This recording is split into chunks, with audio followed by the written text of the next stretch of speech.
நேயர்களுக்கு ஹாய். இந்த sugar spike அப்படின்ற மாதிரி நம்மளோட பாடியில என்ன சாப்பிட்டாலும் என்ன எடுத்துக்கிட்டாலும் அதுவுமே ஸ்பைக் ஆகும் அப்படின்றத தயவு செஞ்சு தெரிஞ்சுக்கோங்க. சுகர் சாப்பிடாத, சுகர் கட் பண்ணு, நீ சுகர் இது பண்ணு, சுகர் அது பண்ணு, அதனாலதான் உனக்கு வெயிட் போட்ட போல, அதனாலதான் உனக்கு டபுள் செயின் வந்துருச்சு, அந்த மாதிரி வந்து நிறைய சொல்லுவாங்க.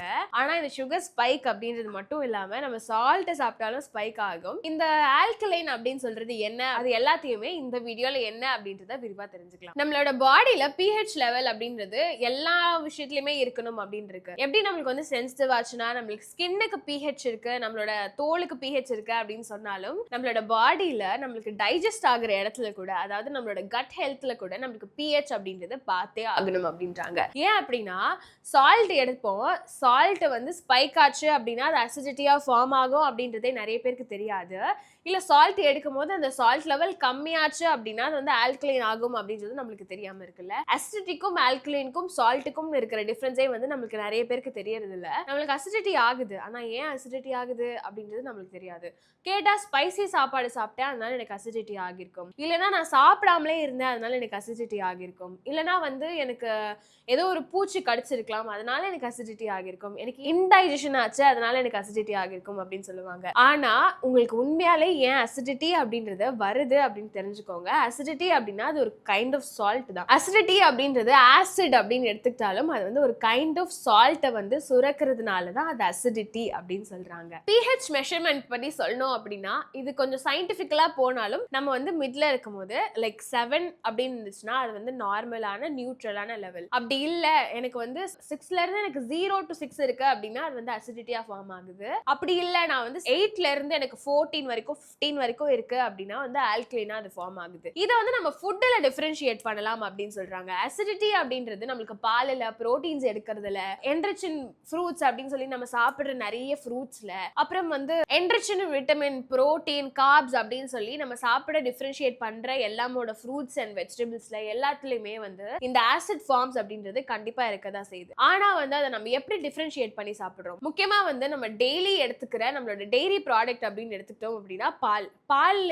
பால்ல தான் வந்து பன்னீர் பண்றாங்க, தயிர் பண்றாங்க, எல்லாமே இருந்தாலும் இந்த பால் சம்பந்தப்பட்ட பொருள்லயுமே வந்து அசிடிட்டி அப்படின்றது அதிகமா இருக்கு. அதனாலதான் அசிடிட்டி வந்துருச்சு அப்படின்னா நீ டெய்ரி ப்ராடக்ட் எடுத்துக்காது, அது வந்து உனக்கு பாக்டீரியாவை இன்னும் இச்சிங் பண்ண ஸ்டார்ட் பண்ணும். சோ நீ வந்து அசிடிட்டி இருந்துச்சு அப்படின்னா நீ பால்லாம் எடுக்கிறத தவிர்த்துக்கோ அப்படின்னு டாக்டர் சொல்லுவாங்க. அதுக்கு ஆல்டர்னேட் வந்து நீ நல்ல தண்ணி மிக்ஸ் பண்ணி கொஞ்சமா தயிர் மிக்ஸ் பண்ணி குடி, அது வேணா கூலிங்கா இருக்கும். ஆனா வந்து நீ திக்கான தயிர் எடுத்துக்கிறது, இல்ல வந்து நல்லா சுட வச்சு காய வச்ச பால் நல்லா கொதிக்க வச்சு திக்கா இருக்க பால் குடிக்கிறது, இதெல்லாம் வந்து தயவு செஞ்சு தவிர்த்துக்கோங்க அப்படின்னு சொல்லுவாங்க. சோ இதுக்கான ரீசனுமே இதுதான் இருக்கு. எக்க பொறுத்த வரைக்கும் எக்கோட யோக்ல வந்து அசிடிட்டி கம்மியா இருக்கு அப்படின்னு சொன்னாலும் வயிற்றுல வந்து அசிடிட்டி ஃபார்ம் பண்ணக்கூடிய விஷயங்கள் அதிகமா இருக்கு. நான்வெஜ் அப்படின்னு எடுத்துக்கிட்டோம்னாலே அசிடிட்டி அதிகமா இருக்கு. சோ அசிடிட்டி இருக்கிறவங்க இந்த மாதிரி ஃபுட்ஸ் எல்லாம் தவிர்த்துக்கோங்க அப்படின்னு டாக்டர் சொல்றாங்க அப்படின்னா தயவு செஞ்சு அதை நம்ம எதுக்கு தவிர்த்துக்கணும் அப்படின்றத கேட்டு தெரிஞ்சுக்கோங்க.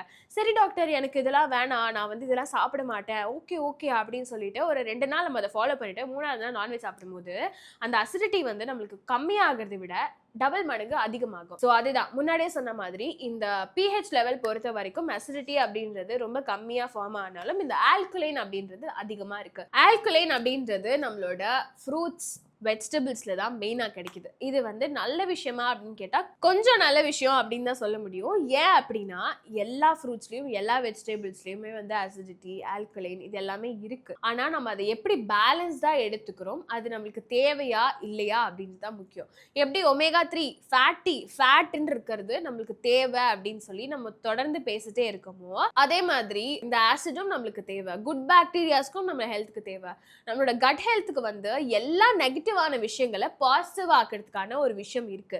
ஆனா நீங்க அதை வந்து ஓவர்லோட் பண்ணாம இருக்கு. ஓவர்லோட் பண்ணிக்கிட்டே இருக்கீங்க, நான் சாப்பிட்டுக்கிட்டே இருக்கேன், எனக்கு தான் எதுவுமே ஆகிறது இல்லைல்ல அப்படின்னு சொல்லி நம்ம எல்லாத்தையும் ஓவர்லோட் பண்ணுவோம். ஆசிட் அதிகமா இருக்கிறதும் சாப்பிடுவோம். அதை ஃபார் எக்ஸாம்பிள் சொல்லணும் அப்படின்னா சோடாவும் குடிப்போம், சேம் டைம் வந்து பாலும் குடிப்போம். ஸோ அதுலயுமே அசிடிட்டி அதிகமா இருக்கு, சோடாலையும் அசிடிட்டி அதிகமா இருக்கு. ஸோ இது ரெண்டுமே மிக்ஸ் ஆகும் போது இது ஹை ஆகுமே தவிர எதுலையுமே நியூட்ரல் ஆகாது. அதை ஃபர்ஸ்ட் தெரிஞ்சுக்கோங்க. இப்போ நான் வந்து காலையில தானப்பா சாப்பிட்டேன், எனக்கு வந்து நைட்டு தானப்பா நான் வந்து சோடா குடிச்சேன், எனக்கு வந்து டைஜஷனுக்காக தானப்பா நான் சோடா குடிச்சேன் அப்படின்னு சொன்னீங்க அப்படின்னா நோ யூஸ். ஏன்னா நீங்க காலையில குடிச்ச பாலும் டைஜஸ்ட் ஆகாம எங்கேயோ இருக்கும், நீங்க காலையில குடிச்ச பாலும் டைஜஸ்ட் ஆகல அப்படின்றத தாண்டி அதுவுமே வந்து ஒரு குறைபாட்டோட எங்கேயோ நிற்கும். ஏன்னா நம்ம காலையில சாப்பிட்டது உடனே டைஜஸ்ட் ஆயிடுதா அப்படின்னு கேட்டா கண்டிப்பா கிடையாது. நம்மளோட பாடி ஒரு ப்ராசஸ் கொண்டு வரும்ல, நம்மளுக்கு வந்து காலையில இருந்து சாப்பிடுற எல்லா விஷயமுமே வந்து நைட்டு ஸ்டோர் ஆகுது.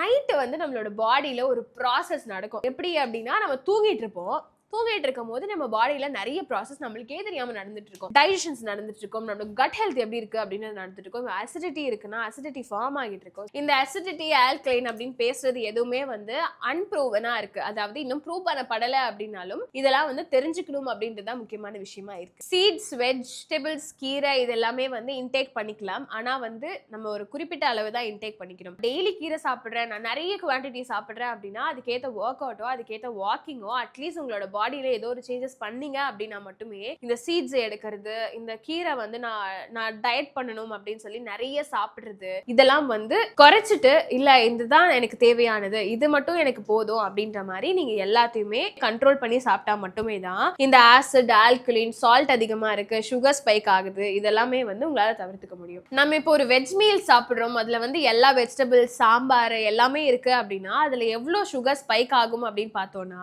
ஒரு குறிப்பிட்ட பெர்சன்டேஜ் தான். ஃபார் எக்ஸாம்பிள் எடுத்துக்கிட்டோம் அப்படின்னா ஒரு 5 to 6% வந்து நம்மளுக்கு சுகர் ஸ்பைக் ஆகுது. அதையுமே தாண்டி நம்மளுக்கு ஆசிட் எவ்வளவு ஃபார்ம் ஆகும் அப்படின்னா 4.6 to 5 கால்குலேட் ஆகுது. அது வந்து நம்மளுக்கு அசிடிட்டில ஒரு லோவஸ்ட் ரேஞ்ச் அப்படின்னே சொல்லலாம். நம்ம சால்ட் எடுத்துக்கும் போது அதுல ஒரு இது கால்குலேட் ஆகுற மாதிரி அசிடிட்டில லோவஸ்டா அது கால்குலேட் ஆகும். That will not affect our body அப்படின்னே சொல்லலாம். ஆனா ஆல்கலைன் அப்படின்னு எடுத்துக்கிட்டோம்னா கண்டிப்பா எதுவுமே கால்குலேட் ஆகாது அப்படின்றத தாண்டி இந்த கடலை மாதிரியான விஷயங்களை நம்ம டெய்லி சாப்பிட்டு இருக்கோம், நம்மளுக்கு வந்து அதனால கேஸ்ட்ரிக் ப்ராப்ளம் வருது அப்படின்றது தெரிஞ்சுக்காமலே சாப்பிட்டுட்டு இருக்கோம் அப்படின்னும் போது கடலையை வந்து டெய்லி இன்டேக் பண்ணோம்னா அது வந்து ஆல்கலைனா கன்வெர்ட் ஆகுது. That is not good for our health அப்படின்னே சொல்லலாம். ஏன் அப்படின்னா 8% இருந்து 10% வரைக்கும் அது ஸ்பைக் ஆகுது அப்படின்ற மாதிரி தான் டாக்டர் சொல்றாங்க. ஸோ நம்ம கடலை சாப்பிடலாம், தப்பு இல்லை. ஆனா வந்து கடலைக்கு ஏத்த மாதிரி நம்ம வந்து நம்மளோட ஃபுல் டே மீலை வந்து நம்ம கால்குலேட் பண்றோமா அப்படின்றதையும் பார்த்துக்கணும். இப்ப பால் அதிகமா எடுக்கிறது, காஃபி அதிகமா குடிக்கிறது, டீ அதிகமா குடிக்கிறது, இது எல்லாமே நான் பண்ணுவேன். அதுக்கேற்ற மாதிரி நான் ஹெல்தி ப்ராடக்ட்ஸும் சாப்பிடுவேன் அப்படின்னா ரெண்டுமே மிக்ஸ் ஆயிட்டு சுகரும் ஸ்பைக் ஆகும், சால்ட்டும் ஸ்பைக் ஆகும். ஸோ நிறைய பேருக்கு வந்து சுகர் சாப்பிட்டனால தான் டயபெட்டிக்ஸ் வருது அப்படின்னு ஒரு விஷயமே இருக்கு. ஆனா சுகர் வந்துட்டதுக்கு அப்புறம் அவங்களால சுகர் சாப்பிட முடியாது அப்படின்றது இருந்தாலும் நம்மளுக்கு சுகர் வரதுக்கான ரீசன் வந்து நம்மளோட பாடியில இருக்கக்கூடிய அயோடின் அதிகமாகிறதுக்கான ரீசனா கூட இருக்கலாம். ஏன் அப்படின்னா சால்ட் வந்து நிறைய பேருக்கு கம்மியா இருந்தா பிடிக்கும், இல்ல மீடியமா இருந்தா பிடிக்கும், அதிகமா இருந்தா பிடிக்கும் அப்படின்னு சொல்லி 3 லெவல் இருக்குல்ல. ஸோ இந்த 3 லெவலையும் கால்குலேட் பண்ணி பார்க்கும்போது சுகர் மட்டும் இல்ல சால்ட் அதிகமா எடுக்கிறவங்களுக்கு கூட இப்போ டயபெட்டிக்ஸ் வருது அப்படின்றது தான் உண்மையா இருக்கு. ஸோ சயின்டிஃபிக்லி வந்து இந்த ஆசிட் அதிகமா இருக்கு, சால்ட் அதிகமா இருக்கு, ஆல்கலைன்னா என்ன அப்படின்றது தெரியாமலே இருக்கும். ஆல்கலைன்னா என்ன அப்படின்றத நாங்க சொல்லி உங்களுக்கு புரிய வைக்கிறத விட ஒரு டாக்டர்ஸ் பேசும்போது இன்னும் நல்லா புரியும் நம்புறோம். அதுக்கேற்ற ஒரு டயட்டீஷியனையோ இல்ல வந்து ஒரு நியூட்ரிஷனிஸ்டையோ வந்து கண்டிப்பா நம்மளோட சேனல்ல வெல்கம் பண்ணிட்டு அதுக்கான என்னென்ன விஷயங்கள் ஆல்கலைன் அப்படின்றது ப்ராப்பரா என்ன அப்படின்றத கேட்டு தெரிஞ்சுக்கலாம். அந்த விஷயங்கள் எல்லாமே தெரிஞ்சுக்கணும் அப்படின்னு நினைச்சீங்கன்னா மறக்காம எங்களோட சேனலை சப்ஸ்கிரைப் பண்ணிக்கோங்க. Until then, Ashra.